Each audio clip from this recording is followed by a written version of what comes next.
শ্ৰীমন্ত শংকৰদেৱ সংঘৰ প্ৰচাৰ কাৰ্যত তেখেত কেনেদৰে জড়িত আছিল সেই সম্পৰ্কে ক'বলৈ গৈ সংঘৰ এজন প্ৰাক্তন পদাধিকাৰ অচ্যুত কৃষ্ণ মিশ্ৰই এনেদৰে মত ব্যক্ত কৰিছে। উত্তৰ পূৰ্বাঞ্চলৰ জাতীয় জীৱনৰ অন্যতম ধমনী স্বৰূপ এই অনুষ্ঠানটিক আজিৰ এই গৌৰৱ উজ্জ্বল অৱস্থাত উপনীত কৰোৱাত যিসকল একান্ত সেৱকে মহান ত্যাগেৰে সুসমৃদ্ধ আৰু স্মৰণীয় বৰঙণি আগবঢ়াইছে সেইসকলৰ ভিতৰত শ্ৰদ্ধেয় ইলাৰাম দাস অন্যতম। কৃষ্ণ সকলোকে সেৱা জনাইছোঁ, নমস্কাৰ জনাইছোঁ, সাদৰ সম্ভাষণ জনাইছোঁ। জ্ঞানদীপ দাস পেজৰ পৰা স্বাগতম জনাইছোঁ। যোৱাকালি মই এটা পোষ্ট দিছিলোঁ মোৰ ফেচবুক পেজত, শংকৰদেৱ সংঘৰ বৈষ্ণৱ পণ্ডিত আচাৰ্য ইলাৰাম দাস বাপজনাক প্ৰচাৰ কৰাৰ প্ৰয়োজন আছে। নৱপ্ৰজন্মই জানিব লাগিব শংকৰদেৱ সংঘত তেখেতৰ অৱদান কিমান আছিল আৰু এইখিনি জনোৱাটো আমাৰ দায়িত্ব। এইটো মই কি বেয়া পোষ্ট দিলোঁ। কিছুমান মানুহৰ ইলাৰাম দাসৰ প্ৰচাৰ প্ৰসাৰ কৰা দেখিলে কিছুমান মানুহৰ গাত একদম পুৰি যায়। এই পোষ্টটোত আপোনালোকে গৈ চাব, তাত এজনে কমেণ্ট কৰিছে, মই এজন নামটো ল'ব বিচৰা নাই, বিশেষ বৰা উপাধিৰ। আজি বহুদিনৰ পৰা লক্ষ্য কৰিছোঁ ইলাৰাম দাস দেৱৰ প্ৰচাৰ প্ৰসাৰ কৰিলে তেওঁ মোক আক্ৰমণৰ কৰাৰ সুযোগ লয়।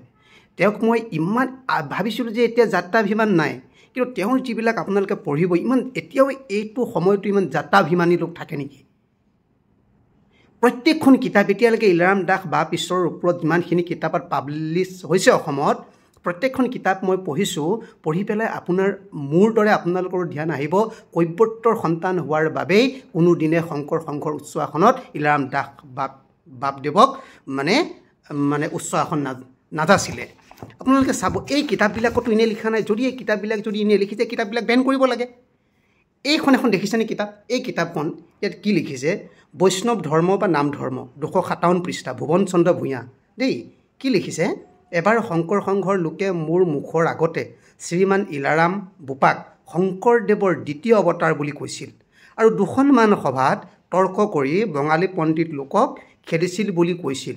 কিন্তু সেইজন ইলাৰাম দাস বোপাক শংকৰ সংঘৰ উচ্চ আসন কোনোদিনে নাযাছিলে। অসমৰ বিভিন্ন পণ্ডিতে তেওঁৰ বিষয়ে কৈ গৈছে।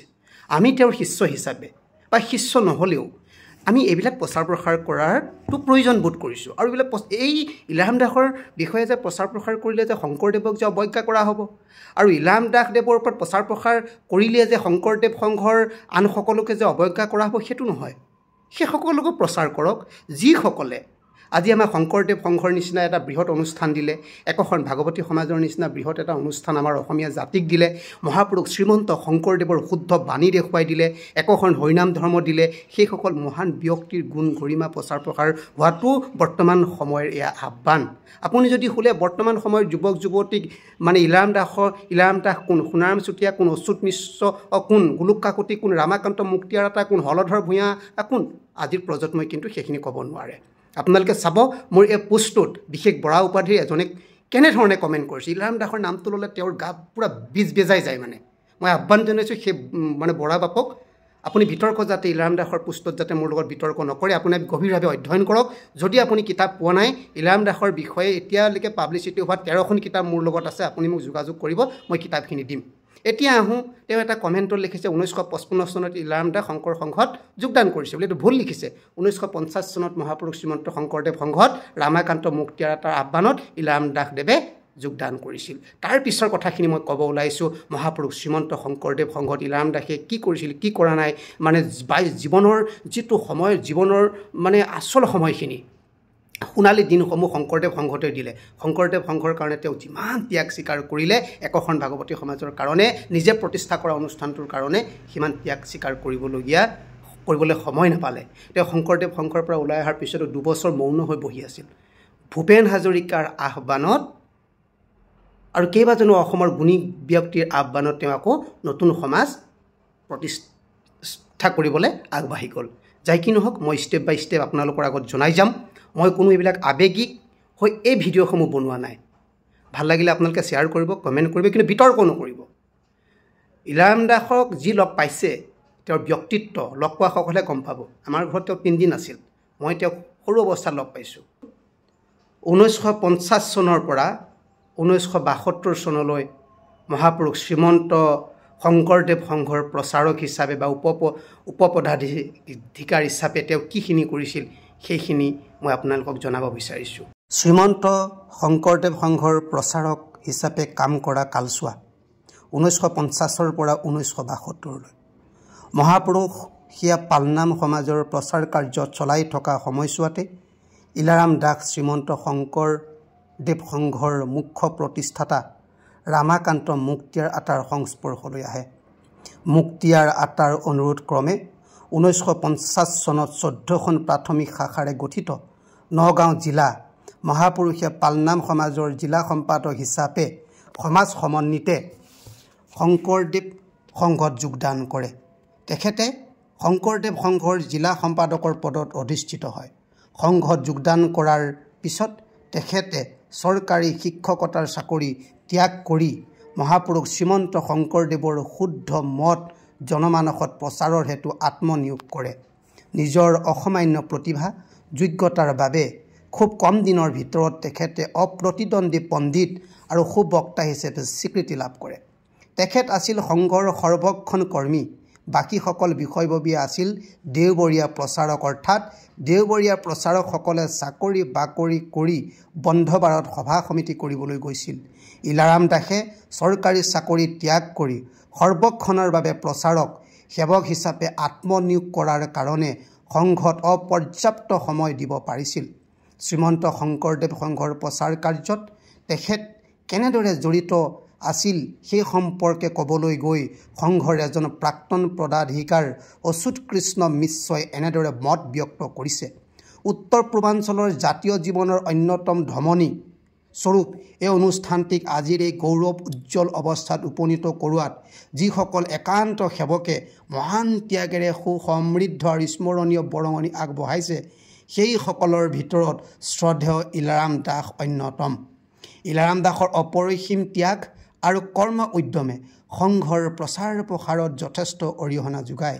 এই প্ৰসংগত অসমীয়া সাহিত্যৰ এজন সমালোচক ভীমকান্ত কোঁৱৰে এনেদৰে অভিমত দিছে। শ্ৰীমন্ত শংকৰদেৱ সংঘত তেখেতক যোগ্যভাৱে প্ৰচাৰক, প্ৰাদেশিক প্ৰচাৰক, মূলৰ সদস্য, শৰণ সদস্য, উপপদাধিকাৰ আদি গুৰুত্বপূৰ্ণ পদত অধিষ্ঠিত কৰা হ'ল। ইলাৰাম দাসেও প্ৰতিটো পদৰ দায়িত্ব অতিশয় নিষ্ঠা আৰু যোগ্যতাৰে সেৱা আগবঢ়াই সমস্তজনৰ আশীষ ধন্য হৈ উঠিল। তেখেতৰ অৱদানেৰে সংঘ কৃতকৃত্য হ'ল। সংঘ ফলে ফুলে পত্ৰে পুষ্পে সুশোভিত বিভূষিত হৈ উঠিল। ইলাৰাম দাসদেৱৰ মোহনীয় অথচ শক্তিশালী ব্যক্তিত্ব আৰু প্ৰচাৰ দক্ষতাৰ ফলত অসমৰ পাহাৰে ভৈয়ামে গাঁৱে নগৰে চুকে চুবুৰীয়ে চাহ বাগিচাই বস্তিয়ে চৰে চাপৰিয়ে সৰ্বত্ৰতে সংঘৰ শাখা প্ৰতিষ্ঠা হ'ল। হাজাৰ হাজাৰ জনতাই সংঘৰ সদস্যপদ গ্ৰহণ কৰি ইলাৰাম দাসদেৱৰ নেতৃত্ব স্বীকাৰ কৰিলে। তেখেতৰ প্ৰচাৰ দক্ষতা ইমানেই তেজস্বী আছিল যে তাক শ্ৰেষ্ঠ বাজিকৰৰ ঐন্দ্ৰজালিক সামৰ্থ্যৰ লগতহে তুলনা কৰিব পাৰি। প্ৰজাই হিলদল ভাঙি সকলো হেঙাৰ নেওচি সংঘত যোগদান কৰিলে। তেখেতৰ বক্তৃতা ৰজাৰ পৰা খৰিভৰীয়ালৈকে, দিগ্গজ পণ্ডিতৰ পৰা সাধাৰণ ষাঠি খোৱা মানুহলৈকে সমানে আকৰ্ষণীয় আছিল। তেখেতে ভাষণ দি থকা অৱস্থাত কাহ পৰি জিন যোৱা নিজম নিতাল পৰিৱেশৰ সৃষ্টি হৈছিল। ভক্তিপ্ৰাণ পুৰুষ নাৰীয়ে ভক্তিৰ আৱেশত গামোচাৰে চকুলো টেকি আপ্লুত হৈ বিভোৰ হৈ কৰ্ণৰে অঞ্জলি ভৰি অমৃত পান কৰিছিল। এনে আকৰ্ষণীয় মনোৰম দৃশ্য দেখাৰ সৌভাগ্য এই নিবন্ধ লেখকৰো হৈছিল। এনেদৰে ইলাৰাম দাসে ধুমুহাৰ গতিৰে অসমৰ ইমূৰৰ পৰা সিমূৰলৈ মহাপুৰুষীয়া ধৰ্ম প্ৰচাৰ কৰি থকাৰ সময়ত অসমৰ বিভিন্ন স্থানত বিভিন্ন ধৰ্মাৱলম্বী পণ্ডিতৰ লগত তৰ্কযুদ্ধত অৱতীৰ্ণ হ'ব লগা হৈছিল আৰু নিজৰ অসাধাৰণ পাণ্ডিত্য বাকপটুতা যুক্তি নিষ্ঠাৰ বলত হেলাৰঙে তেনে যুদ্ধত জয়ী হ'বলৈ সক্ষম হৈছিল। তেনে কেইখনমান ধৰ্ম বিষয়ক তৰ্কযুদ্ধৰ তথ্য উল্লেখ কৰা হ'ল, য'ত মহাপুৰুষীয়া ধৰ্মৰ শ্ৰেষ্ঠত্ব যুক্তিৰ আধাৰত ইলাৰাম দাসে প্ৰতিপন্ন কৰিবলৈ সমৰ্থ হৈছিল। মঙলদৈত তৰ্ক সভা। মঙলদৈত শ্যামৰাই ঠাকুৰ প্ৰৱৰ্তিত পুথিমেচীয়া ধৰ্মৰ মহন্তসকলৰ লগত এখন তৰ্ক সভা হয়। শ্ৰীযুত ইলাৰাম দাসৰ যুক্তিত পত্ৰই মানি সংঘৰ অন্তৰ্ভুক্ত হয়। কামৰূপৰ বালাপেটাত তৰ্ক সভা। কামৰূপৰ বালাপেটত গৌড়ীয় মঠৰ 3জন পণ্ডিতে চৈতন্যদেৱৰ মতটোহে প্ৰকৃত ভাগৱতৰ মত আৰু যুগল ভিন্ন পূৰ্ণ কৃষ্ণ ভজন হ'ব নোৱাৰে বুলি মত প্ৰকাশ কৰে। শ্ৰীমন্ত শংকৰদেৱ সংঘৰ মুখ্য প্ৰচাৰক ইলাৰাম দাসে এই যুক্তি খণ্ডন কৰি এক কৃষ্ণত শৰণে ভাগৱতৰ আচল মত বুলি সিদ্ধান্ত প্ৰদান কৰে। উল্লেখযোগ্য যে এই বালাপেটৰ ধৰ্মমতৰ তৰ্কযুদ্ধ সন্দৰ্ভত শিক্ষাবিদ নৰেন্দ্ৰনাথ কেওটে এনেদৰে মত প্ৰকাশ কৰিছে।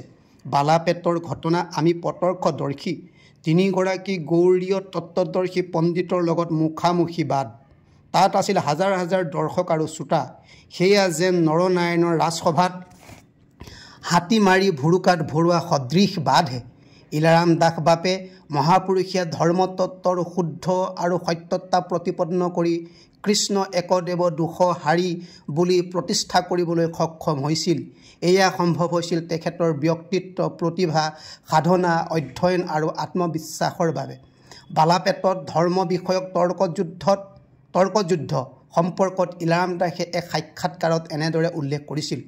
বৰপেটা জিলাৰ অন্তৰ্গত সৰভোগ অঞ্চলৰ বালাপেটত শ্ৰী ৰসিক মোহন ব্ৰজবাসীৰ নেতৃত্বত 3জনীয়া এটি শক্তিশালী পণ্ডিতৰ দলে আহি বালাপেট অঞ্চলত সভা কৰি শংকৰদেৱৰ ধৰ্মমতক আক্ৰমণ কৰি তেওঁলোকৰ ধৰ্ম প্ৰচাৰ কৰিবলৈ আৰম্ভ কৰিছিল।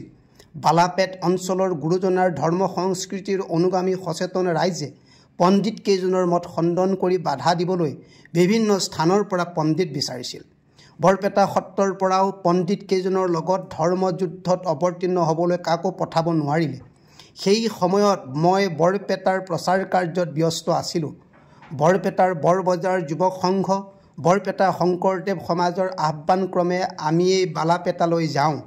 1885 শকৰ 22 আহিনৰ বৃহৎ দৰ্শক ৰাইজৰ সমাৱেশত বৰপেটাৰ অৰ্জুন দাসৰ সভাপতিত্বত অনুষ্ঠিত এই ধৰ্মযুদ্ধত শাস্ত্ৰীয় যুক্তি আৰু গুৰুজনাৰ একশৰণ ধৰ্মৰ মতবাদেৰে পণ্ডিত কেইজনৰ সমুদায় যুক্তি খণ্ডন কৰিবলৈ গুৰুজনাৰ কৃপাত আমি সমৰ্থ হওঁ। উক্ত পণ্ডিত কেইজনে তেওঁলোকৰ প্ৰচাৰ কাৰ্য স্থগিত ৰাখি উভতি যায়। বিজনীত অনুকূল ঠাকুৰৰ ধৰ্মৰ পণ্ডিতৰ লগত ধৰ্মযুদ্ধ। ইলাৰাম দাসে বিজনী অঞ্চলত ধৰ্ম প্ৰচাৰ কৰি থকা সময়ত অনুকূল ধৰ্মৰ পণ্ডিতৰ লগত ধৰ্মযুদ্ধত অৱতীৰ্ণ হ'বলগীয়া হয়। বিজনী অঞ্চলৰ বিশিষ্ট নাগৰিক মহাদেৱ দাসে দিয়া তথ্য অনুসৰি 1964 চনৰ 29 ছেপ্টেম্বৰ বৃহস্পতিবাৰে অনুকূল ধৰ্মৰ এজন অন্যতম পণ্ডিত আৰু প্ৰচাৰক চক্ৰপাণি দাসৰ লগত এই ধৰ্মযুদ্ধ হৈছিল। চক্ৰপাণি দাসৰ লগত বহুকেইজন গণ্যমান্য ব্যক্তি আছিল। তেওঁলোকৰ ভিতৰত জুৱেলীয়া প্ৰসাদ আগৰৱালা, বৰপেটা ৰোডৰ উমা কাকতি আদি ব্যক্তি আছিল। দাসদেৱ আহি বাটচৰাৰ সন্মুখত দুয়ো হাত জোৰ কৰি সেৱা জনাই সত্ৰৰ ঘৰলৈ আগবাঢ়িল। চক্ৰপাণি দাসৰ লগত মুখামুখিকৈ বহিল। বহু সময় কাৰো ক'তো মাতবোল নাই। দাসদেৱে চক্ৰপাণি দাসৰ ফালে এনেকৈ চাইছে যেন চক্ৰপাণি দাসৰ সকলো শক্তি তেওঁ হৰণহে কৰিলে। যেনেকৈ কুৰুক্ষেত্ৰৰ যুদ্ধত ভগৱান শ্ৰীকৃষ্ণই সকলোৰে শক্তি হৰণ কৰিছিল। কিছু সময় তেনেকৈ থকাৰ পাছত চক্ৰপাণি দাসে মাত লগালে, আমাৰ যি আলোচনা তালৈ আহক। আলোচনা আৰম্ভ হ'ল অৱতাৰবাদক লৈ। দুয়োজনৰ বহু কথা কটাকটি হ'ল। শেষত দাসদেৱে এটা সংস্কৃত শ্লোক মাতিলে, বোধ কৰোঁ বেদৰ। উক্ত শ্লোক শুনি চক্ৰপাণি দাসৰ মাত বোল হেৰাল। বহু সময় কথা কোৱা বন্ধ হ'ল। সভাপতি আসনত আছিল শ্ৰী ৰামপ্ৰসাদ দাস MLA। পিছত সভাপতিয়ে চক্ৰপাণি দাসক ক'লে, আপুনি কিবা উত্তৰ দিব নেকি? তেখেত নিমাত। শেষত সভাপতিয়ে ধৰ্মযুদ্ধৰ ৰায় দিলে চক্ৰপাণি দাস ঘটা বুলি। সত্ৰৰ ভিতৰতে কেইজনমান অনুকূলপন্থী বঙালী মানুহে চক্ৰপাণি দাসক ক'লে, কেন আপনি ঠাকুৰেৰ কথা কিছুই বললেন না? চক্ৰপাণি দাসে তেওঁলোকক বুজাব ধৰিলে, আরে তোমরা কি জানো? আমি জানছি আমাকে কোনখানে আঘাত দিছে। যদি ঠাকুরকেও এই প্রশ্ন জিজ্ঞাসা করে তাও এই প্রশ্নের উত্তর দিতে পারবেন না। দাসদেৱে আহি অতিথিশালত বিশ্ৰাম কৰিবলৈ বহিল। এনেতে চক্ৰপাণি দাস অতিথিশাললৈ আহি দাসদেৱক এষাৰ মাত লগালে। তেওঁলোকৰ বহু কথা আলোচনা হ'ল। শেষত চক্ৰপাণি দাসে ক'লে, দুখৰ কথা কি ক'ম, মই অসমীয়া মানুহ, মোৰ ঘৰ সুন্দৰী দিয়াত, মাধৱদেৱৰ সত্ৰৰ মানুহ মই। মই যেতিয়া কলিকতাত থাকোঁ তাতে এজনী বঙালী ছোৱালীক ভাল পাই বিয়া কৰালোঁ আৰু সুন্দৰী দিয়াত আহি শৰণ গ্ৰহণ কৰিম বুলি সত্ৰৰ সত্ৰাধিকাৰ প্ৰভুক ক'লোঁ। কিন্তু বঙালী ছোৱালী বিয়া কৰোৱাৰ বাবে মোক সত্ৰত শৰণ নিদিলে। মোক জাতি জ্ঞাতি সকলোৱে ত্যাগ কৰিলে। উপায় নাপাই কলিকতালৈ গৈ ঠাকুৰৰ ধৰ্ম ল'লোঁ আৰু নামঘোষা কীৰ্তন ঘোষাৰ পদবিলাক ঠাকুৰক দিয়াত তেওঁ ভাঙনি কৰি প্ৰকাশ কৰিলে। এনেদৰে চক্ৰপাণি দাসে ইলাৰাম দাসৰ ওচৰত অকপতে সকলো স্বীকাৰ কৰি বিদায় ল'লে। চক্ৰপাণি দাসৰ লগত হোৱা ধৰ্মযুদ্ধৰ বিষয়ে অসমৰ এজন ৰাজনৈতিক নেতা তথা সাংসদ কুমাৰ দীপক দাসে এনেদৰে মন্তব্য কৰিছে। বিষ্ণু সত্ৰ চৌহদত সেই সময়ত অনুষ্ঠিত শ্ৰী শ্ৰী ঠাকুৰ অনুকূল চন্দ্ৰৰ শিষ্য চক্ৰপাণি দাস আৰু আচাৰ্য ইলাৰাম দাসদেৱৰ ধৰ্মীয় যৌক্তিক আলোচনাই এই মনীষীগৰাকীৰ বাকপটুতা আৰু ধৰ্মীয় ব্যাখ্যা আৰু পাণ্ডিত্যসূচক মন্তব্যই সেই সময়ত তেখেতক এক নতুন শাৰীত আসন দিছিল। জাতি বৰ্ণ নিৰ্বিশেষে প্ৰতিজন উপস্থিত শ্ৰোতাৰ অন্তৰ ভৰি গৈছিল। ৰাইজৰ মুখত উচ্চাৰিত গুণগুণনিৰ সেই মন্তব্যবোৰ এতিয়াও কাণত বাজি আছে। 4. দৰং জিলাৰ বিভিন্ন স্থানত হোৱা ধৰ্ম বিষয়ক যুক্তিতৰ্ক। ইলাৰাম দাসে দৰং জিলাত ধৰ্ম প্ৰচাৰ কৰি ফুৰোতে বিভিন্ন সময়ত বিভিন্ন ধৰ্মৰ পণ্ডিতৰ লগত ধৰ্ম বিষয়ক যুক্তিতৰ্কত অৱতীৰ্ণ হ'ব লগা হৈছিল। 1965 চনৰ ৰণথলীত পুথিমেচিয়া মহন্তসকলৰ লগত, 1964 চনত চিৰাখোৱা হৰি মন্দিৰত 14জন মহাপুৰুষীয়া মহন্তৰ লগত, 1967 চনত কলাইগাঁৱত শ্ৰদ্ধেয় শ্ৰীযুত পানীৰাম দাসদেৱৰ আশ্ৰমত 2জন বংগভাষী পণ্ডিতৰ লগত, 1967 চনত দীঘিপাৰৰ ৰাস উৎসৱৰ ধৰ্ম সভাত ডাক্তৰ কালীকান্ত শৰ্মাৰ অনুকূল ধৰ্মৰ তাত্ত্বিক লগত, 1972 চনত টংলাত অনুকূল ধৰ্মৰ পণ্ডিত 2জনৰ লগত আৰু 14/7/72 চনৰ তাৰিখে পানেৰীত স্বামী কেদাৰনাথ মহন্তৰ লগত তুমুল তৰ্কযুদ্ধ হয়। এই তৰ্কযুদ্ধত শ্ৰদ্ধেয় ইলাৰাম দাসদেৱৰ জয় হয়। সমাজে হৰিধ্বনি কৰে আৰু একশৰণ ধৰ্ম প্ৰতিষ্ঠা কৰিবলৈ সক্ষম হয়। চাৰিঙত তৰ্কযুদ্ধ। শিৱসাগৰ জিলাৰ চাৰিং অঞ্চলৰ ব্ৰাহ্মণ সমাজৰ এক তৰ্ক সভাত ব্ৰাহ্মণ পণ্ডিতসকলৰ মুখামুখি হয়। উক্ত তৰ্ক সভাটো বা পিছৰে জয়লাভ কৰে। কীৰ্তন ঘোষা, দশম নামঘোষা, ভক্তি ৰত্নাৱলীৰ বিভিন্ন পদঘোষাৰ উদ্ধৃতিৰে শংকৰদেৱ প্ৰচাৰিত বৈষ্ণৱ ধৰ্মৰ বৈশিষ্ট্য আৰু শ্ৰেষ্ঠত্ব আচাৰ্য ইলাৰাম দাসে প্ৰতিপন্ন কৰিছিল। উল্লেখনীয় কথা এই যে এই ধৰ্ম বিষয়ক তৰ্কযুদ্ধত অৱতীৰ্ণ প্ৰতিপক্ষৰ পণ্ডিতসকলেও ইলাৰাম দাসৰ সম্ভ্ৰমপূৰ্ণ উপস্থাপনত সন্তুষ্ট হৈ মহাপুৰুষীয়া বৈষ্ণৱ ধৰ্মৰ শ্ৰেষ্ঠত্ব স্বীকাৰ কৰিবলৈ বাধ্য হৈছিল। শ্ৰীমন্ত শংকৰদেৱ সংঘত থকা কালচোৱাত তেখেতে এনেদৰে বিভিন্ন স্থানত বিভিন্ন ধৰ্মাৱলম্বী পণ্ডিতৰ লগত তৰ্কযুদ্ধত অৱতীৰ্ণ হ'ব লগা হৈছিল।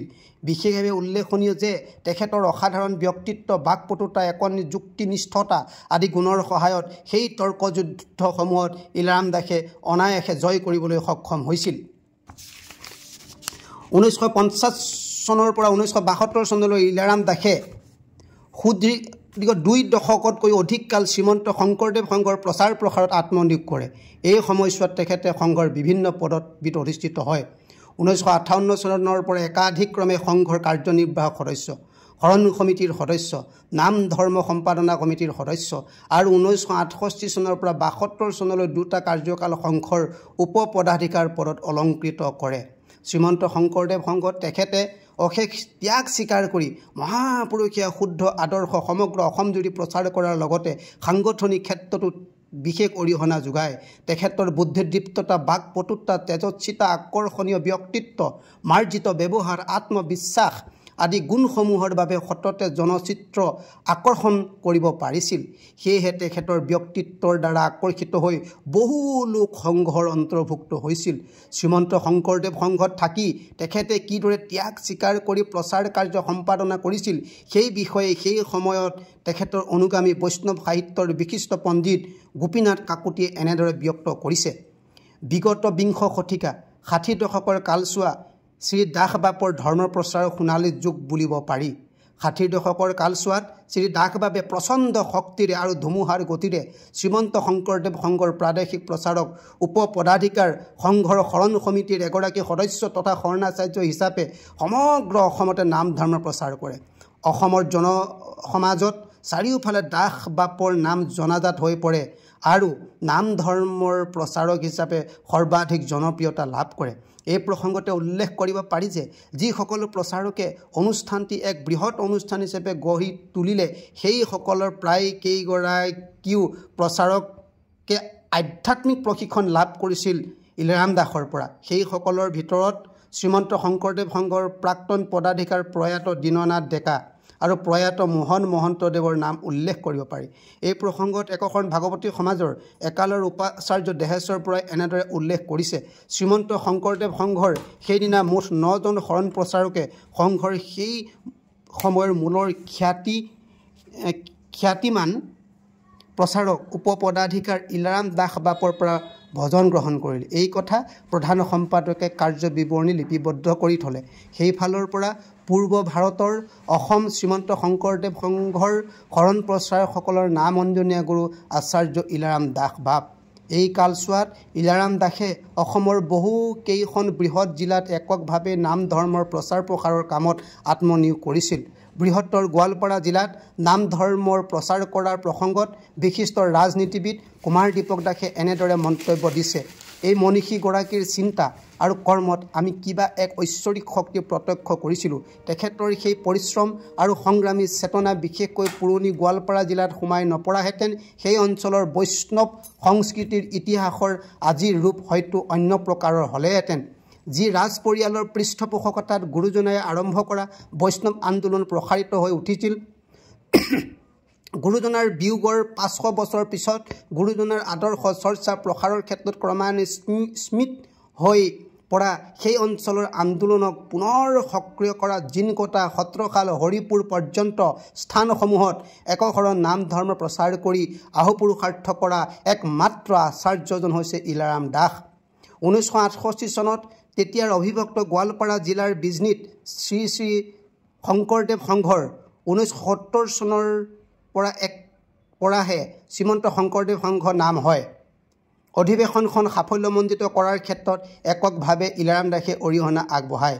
এই প্ৰসংগত বিশিষ্ট সাহিত্যিক ভীমকান্ত কোঁৱৰে এনেদৰে মন্তব্য দিছে, 1968 চনৰ পৰা 1972 চনত ইলাৰাম দাস বাপ সংঘৰ উপপদাধিকাৰ আছিল।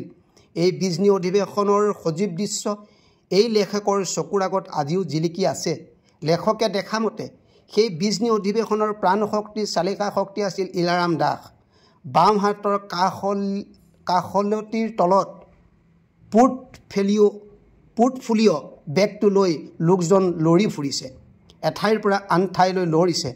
যাক যি পৰামৰ্শ নিৰ্দেশনা দিব লাগে দিছে, আকৌ লৰ মাৰিছে, তাত যাক যি ক'ব লাগে কৈছে। ভোজনালয়ত ভকতে প্ৰতিনিধিয়ে অন্ন গ্ৰহণ কৰিছে। ইলাৰাম দাস বাবে নিষ্ঠাৰে তদাৰক কৰিছে। মানুহজনে কোনফালে কিহৰ প্ৰয়োজন হৈছে বিৰণীয়াসকলক, স্বেচ্ছাসেৱকসকলক ডাক দি জনাইছে। এইফালে সিদ্ধপ্ৰসাদ, এইফালে জুলীয়া প্ৰসাদ, এইফালে ভাজি প্ৰসাদ। ভাগৱত ভ্ৰমণ হৈছে, তাতো গুৰি ধৰিছে ইলাৰাম দাস বাপে। প্ৰতিনিধি সভা বহিছে, তাতো গুৰি ধৰিলে ইলাৰাম দাস বাপে। মুকলি সভা বহিছে, তাৰো প্ৰাণ শক্তি, চালিকা শক্তি ইলাৰাম দাস বাপে। সেই অধিৱেশনলৈ বিশিষ্ট অতিথি হিচাপে গৈছিল শ্ৰী শ্ৰী জৰাবাৰী সত্ৰাধিকাৰ গৌৰীকান্ত দেৱ গোস্বামী প্ৰভু। সংঘৰ প্ৰধান সম্পাদক আছিল বলোৰাম চলিহা বাপ। ইলাৰাম দাসদেৱৰ দৰে প্ৰাণৱন্ত কৰ্মী এই লেখকে দ্বিতীয় এজন লগ পোৱা নাই। জীৱনৰ কৰ্মত কালচোৱা সংঘৰ কামতেই খটাই ইলাৰাম দাসদেৱ কৃতাৰ্থ হৈছিল। এনেদৰে তেখেতে গোৱালপাৰা জিলাত শংকৰদেৱ সংঘৰ বিজনী অধিৱেশনখন সাফল্যমণ্ডিত কৰাৰ ক্ষেত্ৰত অশেষ কষ্ট কৰে। লগতে সমগ্ৰ গোৱালপাৰা জিলাৰ সাংগঠনিক দিশতো এক সাফল্য অৰ্জন কৰে। কোচবিহাৰৰ পৰা আৰম্ভ কৰি দাঁতিকাষৰীয়া অঞ্চল, জিনকটা, ছত্ৰশাল, হালাকৰা, বৰ্তমান গোৱালপাৰা চহৰ, ইয়াৰ দাঁতিকাষৰীয়া অঞ্চল, আগিয়া, বলবলা, ফফংগা, বঙাইগাঁও জিলাৰ বিজনী, ডাঙাইগাঁও, শিয়ালমাৰী, অভয়াপুৰী, ধৰ্মপুৰ, বঙাইগাঁও চহৰ, চালেকাটি আদি অঞ্চলসমূহত ইলাৰাম দাসে 60 দশকত অতি পৰিশ্ৰম কৰি মহাপুৰুষীয়া ধৰ্ম তথা শংকৰদেৱ সংঘ প্ৰতিষ্ঠা কৰিছিল। অবিভক্ত দৰং জিলাতো 60 দশকত ইলাৰাম দাসে একক প্ৰচেষ্টাৰে মহাপুৰুষীয়া ধৰ্মৰ বীজ ৰোপণ কৰাৰ লগতে শক্তিশালীভাৱে সাংগঠনিক দিশত অৰিহণা আগবঢ়ায়। ঐতিহ্যমণ্ডিত দৰং জিলাত অতীজৰে পৰা হিন্দু মুছলমান খ্ৰীষ্টান শাক্ত আদি ধৰ্মৰ লোকে মিলা প্ৰীতিৰে বসবাস কৰি আহিছে। বিভিন্ন ঠাইত মঠ মন্দিৰ সত্ৰ নামঘৰ আদি আছে যদিও দৰঙত শুদ্ধ মহাপুৰুষীয়া একশৰণ নাম ধৰ্ম ক'তো প্ৰচলন হোৱা নাছিল। আনকি মহাপুৰুষ শংকৰদেৱেও দৰং জিলাত একশৰণ নাম ধৰ্ম প্ৰচাৰ কৰা নাছিল। জনশ্ৰুতি মতে অষ্টাদশ শতিকাত শ্যাম ৰায় ঠাকুৰ নামৰ এজন মহান ব্যক্তিৰ এই অঞ্চললৈ আগমন ঘটে। তেওঁ মূলতঃ চৈতন্যপন্থী লোক আছিল বুলিও জনা যায়। তেওঁৰ প্ৰচেষ্টাতে মিশ্ৰিত এটা বৈষ্ণৱ ধৰ্মৰ ধাৰা ৰাইজৰ মাজত প্ৰচাৰ হৈছিল। সেই ধৰ্মক পুথিমেচীয়া বৈষ্ণৱ ধৰ্ম বোলা হয়। এই ধৰ্ম পোনপ্ৰথমে আৰম্ভ হয় দৰং জিলাৰ চিপাঝাৰত। কালক্ৰমত এই ধৰ্ম দৰং জিলাৰ বিভিন্ন ঠাইলৈ প্ৰসাৰিত হয়। পুথিমেচীয়া পন্থীসকলৰ ভিতৰত অন্যতম উদ্যোক্তা আছিল মোজাৰাম মহন্ত। তেখেতৰ মাতৃ আদ্য শ্ৰাদ্ধ পুথিমেচীয়া নীতিৰ পুৰোহিতবিহীনভাৱে নাম কীৰ্তনেৰে সমাপন কৰাত সেই সময়ত সমাজৰ মাজত বিশৃংখলতাৰ সৃষ্টি হৈছিল। এনে বিশৃংখলতা আঁতৰাই সমাজত এটা শুদ্ধ পথ দিবৰ বাবে দুজন ব্যক্তি বৰদোৱা সত্ৰাধিকাৰৰ ওচৰলৈ যায়।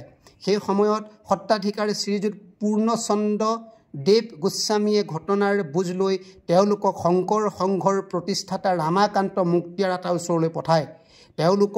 তেওঁলোকে মুক্তিয়াৰ আতাৰ পৰামৰ্শমতে জালুকুটি নিবাসী শংকৰ সংঘৰ বলিষ্ঠ ধৰ্ম প্ৰচাৰক ইলাৰাম দাসদেৱৰ ওচৰত উপস্থিত হয়। দুইজন ব্যক্তিয়ে দাসদেৱৰ আগত ঘটনা বিৱৰণ দিয়ে আৰু সুমীমাংসা পোৱাৰ উদ্দেশ্যে ৰাজহুৱা সভাত ভাষণ দিবলৈ ঔতাললৈ নিমন্ত্ৰণ কৰি আহে। উক্ত আমন্ত্ৰণ মৰ্মে 1960 চনত জয়তে পণ্ডিত প্ৰবৰ শ্ৰীযুত দাসদেৱ ঔতলা গাঁৱত পদাৰ্পণ কৰি ৰাজহুৱা সভাত তেজস্বী ভাষণ প্ৰদান কৰে। ইয়াতে শ্ৰীযুত দাসদেৱৰ লগত বিভেদকামী মহন্তসকলৰ তুমুল তৰ্কযুদ্ধ হয় আৰু অকাৰিত্ব যুক্তিৰে তেখেতে একশৰণবাদ প্ৰতিষ্ঠা কৰিবলৈ সক্ষম হয়। তেতিয়াৰে পৰা মঙলদৈবাসী ৰাইজ তেখেতৰ প্ৰতি বিশেষ ধৰণে আকৰ্ষিত হয় আৰু শ্ৰীযুত দাসদেৱে সমগ্ৰ দৰং জিলাত মহাপুৰুষীয়া একশৰণ নাম ধৰ্ম প্ৰচাৰৰ প্ৰথম বাট কটীয়া বুলি সকলোৱে স্বীকাৰ কৰে। দৰং জিলাৰ বিভিন্ন অঞ্চললৈ গৈ ইলাৰাম দাসে মহাপুৰুষীয়া ধৰ্ম প্ৰচাৰ প্ৰসাৰ ঘটায়। বিভিন্ন সময়ত ধৰ্মসভা শৰণ শিবিৰ আদি অনুষ্ঠিত কৰি অনেক লোকক মহাপুৰুষীয়া ধৰ্মৰ আওতালৈ আনে। তেখেতৰ অশেষ কষ্ট আৰু ত্যাগৰ ফলত দৰং জিলাত শ্ৰীমন্ত শংকৰদেৱ সংঘৰ সন্তোষজনকভাৱে বৃদ্ধি হ'ল। দৰঙত তেখেতৰ পদাৰ্পণৰ পাছৰে পৰা মানুহবোৰৰ মনত পৰিৱৰ্তন ঘটিল আৰু মহাপুৰুষীয়া শুদ্ধ মতৰ প্ৰতি সকলোৱে আকৰ্ষিত হ'ল।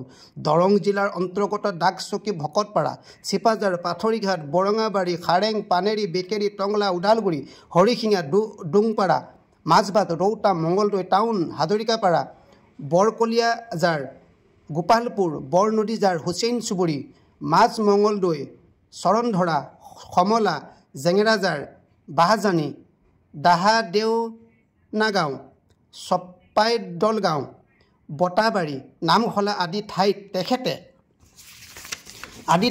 তেখেতে সাংগঠনিক প্ৰসাৰ ঘটায়।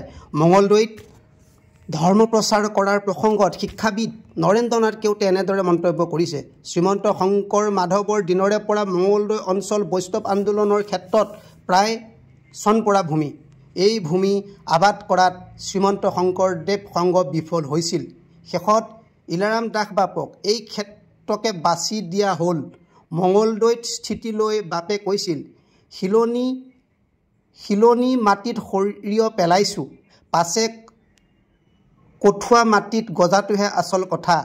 সময়ত গুটি গজিল। বৰ্তমান মঙলদৈ প্ৰধান শস্য ক্ষেত্ৰ। ইলাৰাম দাসে মঙলদৈত ধৰ্ম প্ৰচাৰ কৰাৰ প্ৰসংগত মঙলদৈ অঞ্চলৰ বিশিষ্ট নাগৰিক গিৰিধৰ কলিতাই এনেদৰে মত ব্যক্ত কৰিছে। 1963 চনৰ পৰা 72 চনলৈ সুদীৰ্ঘ 10 বছৰ সময় আচাৰ্য ইলাৰাম দাসে অশেষ দুখ কষ্টৰ মাজেৰে দৃঢ়ৱতী হৈ কেতিয়াবা খোজকাঢ়ি, কেতিয়াবা গৰু ম'হৰ গাড়ীত উঠি, কেতিয়াবা তিয়নি সলাই নদী পাৰ হৈ, কেতিয়াবা থকা ঘৰৰ অভাৱত পৰি ঢেঁকীশালত কটাই মঙলদৈৰ নিচিনা দুৰ্ঘৰ শাক্ত ৰাজ্যত আপোন পাহৰা হৈ গুৰুজনাৰ এখন ধৰ্ম ৰাজ্য প্ৰতিষ্ঠা কৰিলে। এই কথা কোনো জ্ঞানী লোকে অস্বীকাৰ কৰিব নোৱাৰে। উক্ত 10 বছৰ বা পিছৰৰ বাহিৰে শ্ৰীমন্ত শংকৰদেৱ সংঘৰ কোনো লোকে মঙলদৈত পদাৰ্পণ কৰা নাছিল। কালৰ হয়তো মহৎ ইচ্ছা আছিল যে দাস বাপৰ জৰিয়তে মঙলদৈ উদ্ধাৰ হ'ব লাগে। মহাপুৰুষে ধৰ্ম সংস্কৃতিৰ প্ৰভাৱৰ পৰা মুক্ত হৈ থকা দৰঙী কোচ ৰজাসকলে শাসন কৰা দৰং অঞ্চল মূলতঃ শাক্ত ধৰ্মৰ প্ৰধান অঞ্চল। সেয়েহে শ্ৰীমন্ত শংকৰদেৱ সংঘৰ কোনো প্ৰচাৰকেই যে এই অঞ্চলত শংকৰদেৱৰ ধৰ্মাদৰ্শৰ প্ৰচাৰৰ বাবে আগ্ৰহ প্ৰকাশ কৰা নাছিল সেই কথা ঐতিহাসিক সত্য। কিন্তু আচাৰ্য ইলাৰাম দাসৰ সৎ প্ৰচেষ্টাত এই অঞ্চলৰ লোকেও মহাপুৰুষীয় ধৰ্ম সংস্কৃতিৰ সান্নিধ্যলৈ অহাটো ইলাৰাম দাসৰ যে এক উল্লেখযোগ্য কৃতিত্ব তাত সন্দেহ নাই। গোৱালপাৰা মঙলদৈত শুদ্ধ মহাপুৰুষীয় ধৰ্মৰ প্ৰচাৰ কৰাৰ দৰেই অসমৰ বিভিন্ন প্ৰান্তত তেখেতে অক্লান্ত পৰিশ্ৰমেৰে ধৰ্ম প্ৰচাৰ কৰিছিল। গোলাঘাট জিলাত মহাপুৰুষীয় ধৰ্ম প্ৰচাৰ কৰাৰ প্ৰসংগত গোলাঘাট জিলাৰ এজন অগ্ৰণী ব্যক্তি হৰিচৰণ দাসে এনেদৰে মত দিছে।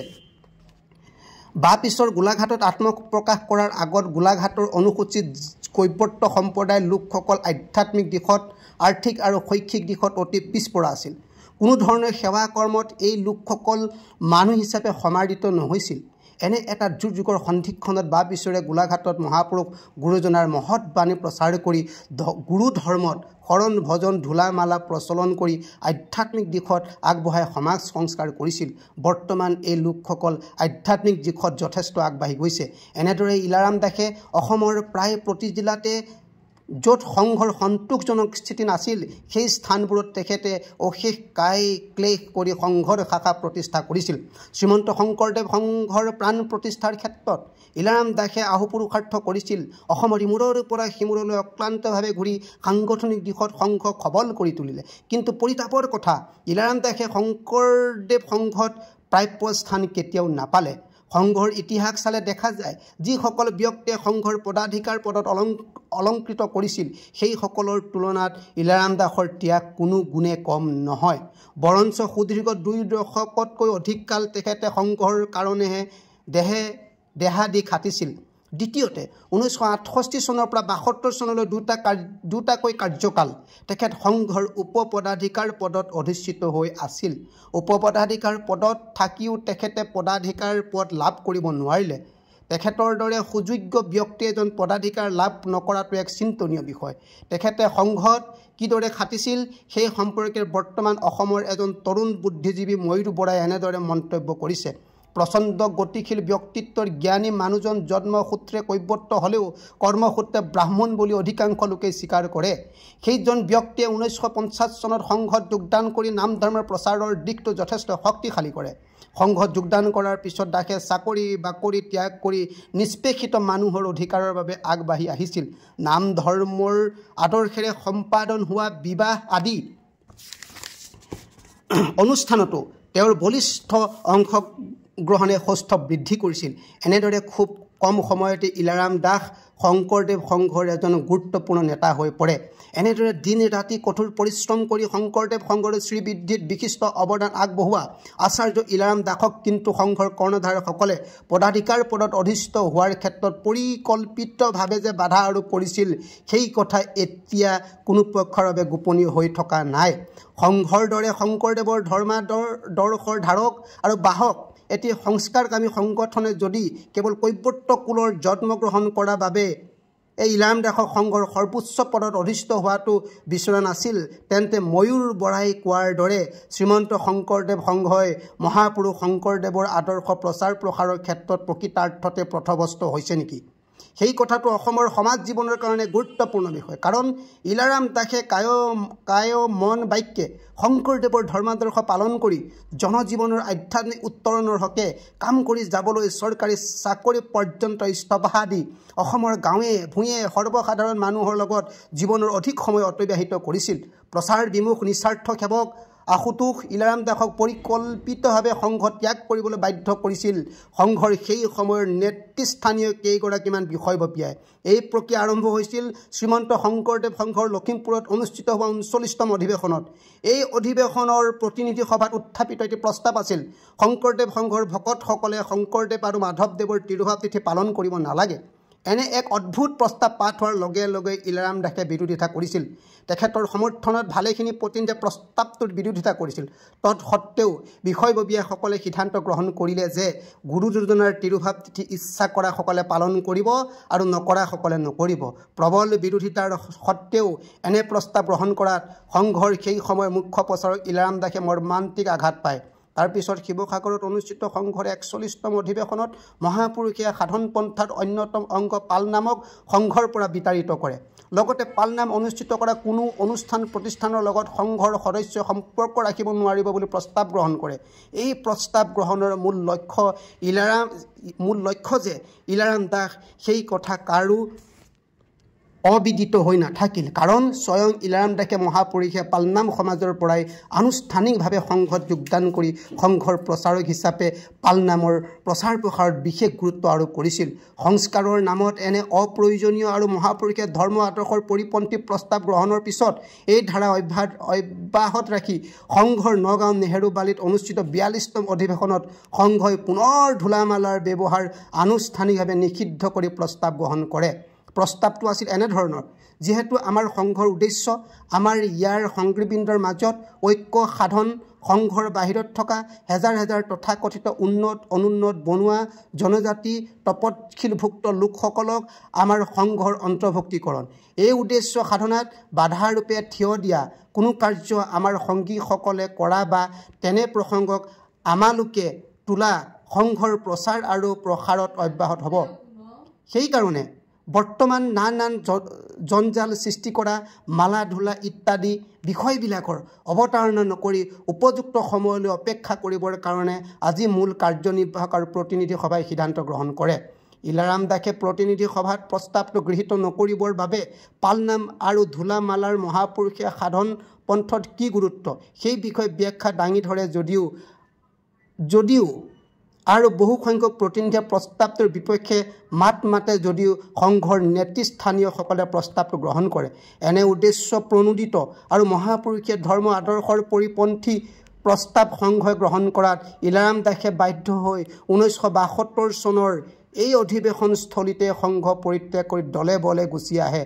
সুদীৰ্ঘ 22 বছৰ জুৰি অনুষ্ঠানটিৰ শ্ৰীবৃদ্ধিৰ হকে দিনে ৰাতিয়ে কাম কৰি যোৱা ইলাৰাম দাসে মনত বিষম আঘাত লৈ সংঘত পৰিত্যাগ কৰিবলগীয়া হয়।